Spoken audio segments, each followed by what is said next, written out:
ዛሬ ወይ ተስፋ እንዲያስቆርጡኝ ወይ ተስፋ እንዲሰጡኝ ነው የመጣሁት።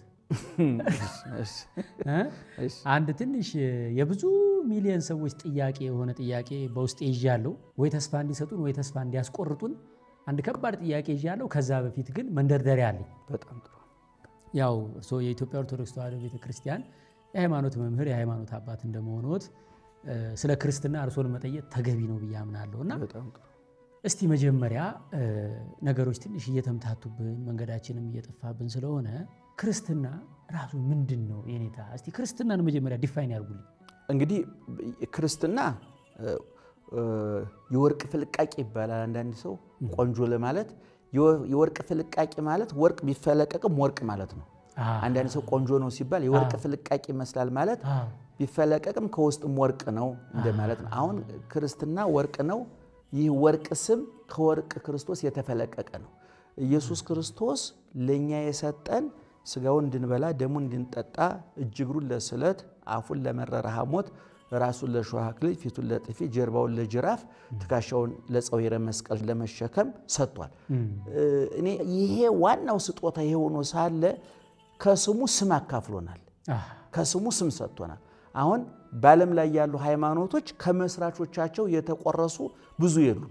ይሄኛው ግን ከመስራቹ መቼም የክርስትና ውሃ ልክና መሰረት መደምደሚያና ጉልላቱ እሱ ነው። መሰረትና ጉልላት ከላይና ከታቹ ነው። በመካከል ያሉትን የቤቱን ጉዳዮች አጽንቶ ያዙ ናቸው። በክርስትና መሰረቱም ክርስቶስ ነው። መደምደሚያውን ጉልላቱ ክርስቶስ ነው። ስለዚህ ይሄ ስም ቅድም እንዳልኩህ ክርስቲያን የሚለው ስም ከክርስቶስ የተቆረሰ ነው።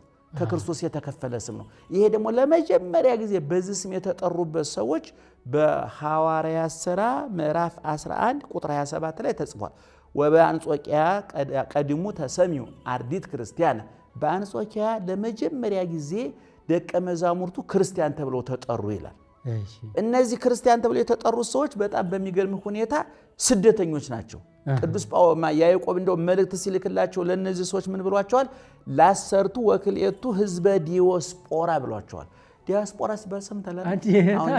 አሁን ብዙኛ ዲያስፖራ መመኪያ የመመጻደቂያ ነው አይደለም? እገሌ ዲያስፖራ ነው ከተባለ እንግሊዝኛው ይመስለኝ ነበር። አይደለም፣ ከግሪክ ተቆርሶ እንትን ብሎ መጣ ነው። ግን በያዕቆብ መልእክት ምዕራፍ 1 ላይ ላሰርቱ ወክልኤቱ ህዝበ ዲያስፖራ ለተበተኑት ለ12ቱ ነገዶች ይላል።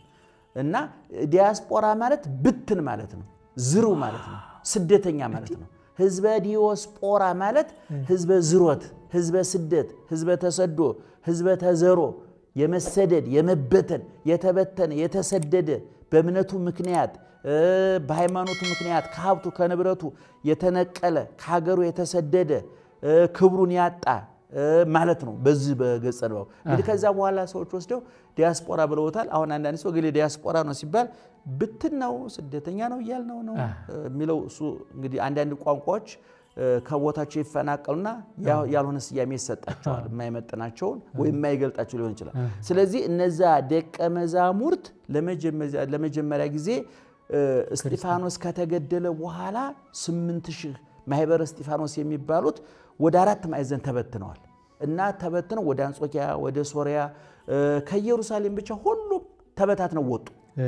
ሲወጡ በዛ በስደት ሀገር በመከራው ሀገር የጋራ መጠሪያ ስም ያስፈልጋቸው ነበር። ከዛ በፊት ነው አርዲት ደቀ መዛሙርት ተብለዋል፣ አርዲት ተማሪዎች ተብለዋል፣ ህዝብ ተብለዋል። ህሮያን ህዝብ፣ የተመረጡ ህዝቦች፣ አርዲት ደቀ መዛሙርት፣ ብዙ ስያሜ ተሰጥቷቸው ነበር። በሐዋርያት ሥራ ምዕራፍ 11 ከቁጥር 27 ጀምሮ ግን አዲሱ ስም ተጀመረ። ምን የሚለው ስም ተጀመረ? ክርስቲያን የሚለው ስም ማለት ነው። ስለዚህ ክርስቲያን ከማን የተወሰደ ስም ነው? ከክርስቶስ የተወሰደ ስም ነው። እንግዲህ ስኳር ከሸንኮራ የተሰራ ነው። ሸንኮራ ጣፋጭ ነው፣ ስኳሩም ጣፋጭ ነው። ዘይት ከተልባ ከሰሊጥ ወይም ደግሞ ከኑግ የተወሰደ ነው። ያው ወዙ ከምንጩ ያገኘው ነው ማለት ነው። ትክክል። እንግዲህ ከተጨመቀ በኋላ ዘይት የሚል ስም ይወጣለታል። መቼም አንተ ሱቅ ሄደህ እስቲ ተልባ ስጠኝና ዘይት ስጠኝ አንድ አይነት አይደለም።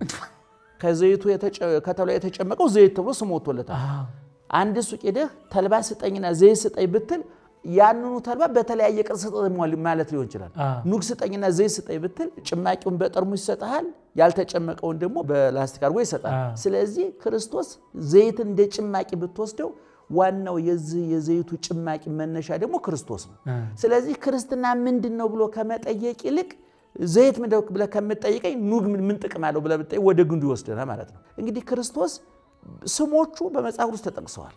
ዋና ስሞቹ ብዙ ጊዜ ደጋግሜ እናገራለሁ። የክርስቶስ ስሞች ከኃያልነቱ ይልቅ ርኅራኄውን፣ ከክብሩ ይልቅ ፍቅሩን፣ ከልዕልናው ይልቅ ትህትናውን የሚያሳዩ ናቸው። በብሉይ ኪዳን ያሉ ስሞቹ ኤልሻዳይ ሁሉን ቻይ፣ ጸባዖት እግዚአ ጸባዖት የሰራዊት ጌታ፣ እግዚአ ኃያላን የኃያላን ጌታ፣ ንጉሠ ነገሥት የነገሥታት ንጉሥ፣ እግዚአ አጋዕዝት የጌቶች ጌታ፣ አምላክ አማልክት የአምላኮች አምላክ። ምክንያቱም ሐሳውያን አማልክት መጥተው ስለነበረ የነዛ አምላኮች ፈጣሪ እንጨት እየጠረቡ ድንጋይ እያለዘቡ በየቦታው እያቆሙ አምላክ ይሉ ስለነበረ ነቢያት ምን ብለው ጠሩት? እግዚአብሔርን አምላከ አማልክት ብለው ጠሩት። የአሸናፊዎች አሸናፊ እንደማለት ነው። እና የአምላኮች አምላክ፣ አምላከ ሰማይ፣ አምላከ ምድር፣ እግዚአ መላእክት፣ ንጉሠ መላእክት ይባላል እግዚአብሔር። ይሄ ሁሉ ተጠራቅሞ ስሞቹ የሚሰጡን ስም ትርጉም ምንድነው? ኃያል ነው፣ ረቂቅ ነው፣ ዘላለማዊ ነው፣ ቀጭ ነው፣ ላጠፋ ደምሳሽ ነው፣ መዓት አለው፣ ቁጣ አለው። ይሄ ደግሞ ፍልውሃ ሲያዘንብ አይተነዋል፣ እሳት ሲያዘንብ አይተነዋል፣ ሲያሰጥም አይተነዋል፣ ህንፃ ሲደረምስ በሰናወር አይተነዋል፣ በናቡከደነጾርን እንስሳ አውሬ ከርከሮ ሲያደርግ አይተነዋል። ኃያልነቱን አሳይተናል። የብሉይ ኪዳን ስሞቹ ኃያልነቱን ነው የሚያሳዩት። በሐዲስ ኪዳን የወጡለት ስሞቹ ግን ፈዋሽነቱን፣ ትህትናውን፣ ፍቅሩን። ለምሳሌ ከሰማይ የወረደ የሕይወት እንጀራ በብሉይ ኪዳን እግዚአብሔር የሚበላ እሳት ነው ተብሎ ነበር። በሐዲስ ኪዳን ግን ከሰማይ የወረደ እንጀራ የሚበላ ነው፣ ዳቦ የሚበላ ነው። በብሉይ ኪዳን እግዚአብሔር እግዚአ ኃያላን የኃያላን አምላክ ይባል ነበር። ምክንያቱም ፍልውሃ አዝንቦ ህዝብ ሲቀቅል አይተነዋል። በሐዲስ ኪዳን ደግሞ የሕይወቱ ሆኖ አግኝተነዋል። አሁን የክርስቶስን በሐዲስ ኪዳን ያሉትን ስሞቹን በተነ ስትረዳቸው ፍቅሩ፣ ትህትናው፣ ትዕግስቱ። ለምሳሌ ኢየሱስ ማለት መድኃኒት ነው። ኢየሱስ ማለት መድኃኒት ነው። ይሄ መድኃኒት ሁልጊዜም በአንተ ሚዲያ ሰርተንበት አላስታውሳለሁ። መለኮትና ስጋ በድንግል ማርያም ማህፀን ከተዋሃደ በኋላ በ9 ወር ከ5 ቀን ሲሞላ ተወለደ። ስለዚህ መለኮትና ስጋ ሲዋሃድ ኢየሱስ የሚለው መድኃኒት በድንግል ማርያም ማህፀን ተቀመመ ማለት ነው። ልክ ያ መድኃኒት 9 ወር ከ5 ቀን ሲወለድ መድኃኒቱ ምን የሚል ስም ወጣለት? ኢየሱስ የሚል ስም ወጣለት። ምክንያቱም አንድ መድኃኒት ከተቀመመ በኋላ ስም ያስፈልገዋል አይደለም? ሁልጊዜ እንደምለው እኔ የምንውጣቸው ኪኒኖች፣ የምንወጋቸው መርፌዎች፣ የምንጠጣው ሽሮፖች እኮ የሆነ ጊዜ ቅጠላ ቅጠል ነበሩ፣ የሆነ ጊዜ ፍራፍሬ ነበሩ። ከተቀመሙ በኋላ ግን ቅጠላ ቅጠል ስጠኝ አትልም። ፋርማሲ ሄዳ አንተውን የራስ ምታት መድኃኒት ልትገዛ ብትል እስቲ ፍራፍሬ አምጣ አትልም። ከፍራፍሬ እንደተቀመሙ ታውቀዋለህ። እስቲ ቅጠላ ቅጠል አምጣት። ኢየሱስም በድንግል ማርያም ማህፀን ከመለኮትና ከስጋ ከተዋሃደ በኋላ መለኮት ስጋ በለ ፍራፍሬ ቅጠላ ቅጠል አትልም። ተዋህዶ ለዛ መድኃኒት ምን የሚል ስም ወጣለት? ኢየሱስ የሚል ስም ወጣለት። ይሄ መድኃኒት 3 ጠባይ ያለው። አንድ የመጠቀሚያ ጊዜው ያልፍም፣ ኤክስፓየር ዴት የለውም። ይሄ የዓለማውያን መድኃኒት ጠባይ ነው። ፈረንጆቹ ምግብም ሲሰሩ መድኃኒትም ሲሰሩ ምን ብለው ይለጥፋሉ ላው ላይ የመጠቀሚያ ጊዜው ያልፋል። አበሻ ግን በጣም ስንፍናችን መድኃኒቱን ካርቶኑን ያይም ከዋጠው በኋላ ከቆረጠው ነው እስቲ ያን ካርቶን አምጣው እንደገና መልሶ ነው የሚያየው። እና ግን የመጠቀሚያ ጊዜው ያልፋል። ይሄን ቅዱስ ጳውሎስ በደንብ ገልጾታል። ዕብራውያን 13 ቁጥር 7 ላይ እስመ ኢየሱስ ክርስቶስ ዘተማለም ወይም ወክመውቱ እስከላለም ኢየሱስ ክርስቶስ ትናንትና ዛሬ እስከ ለዘላለም ያው ትናንትና የነበረ መድኃኒት ዛሬ ያገለግል። ያንተ እናት የዛሬ 10 ዓመት ያወጡት መድኃኒት ኤክስፓየር አድርጓል። አንተ የምትጦ መድኃኒት ለልጅ ኤክስፓየር ያደርጋል።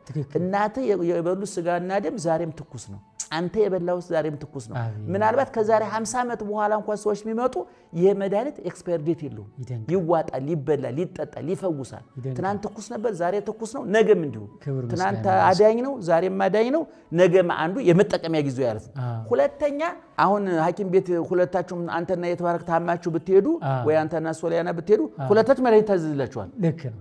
የልጅቱ የህፃኗ አቅሟን ያመጣጠነ ጣይሙ የሚጣፍጥ በጣም ያንተ ጎምዘዝ ያለ። ልክ ነው። ስለዚህ አንተና ልጅ እኩል መድኃኒት አትወስዱ።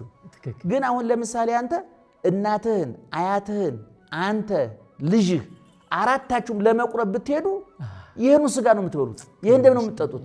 ምክንያቱም የህፃናትም ያዛውንትም መድኃኒት ነው መድኃኒት የክርስቶስ ስጋ ማለት ነው። ስለዚህ የህፃናትም ያዛውንትም ነው ማለት ነው።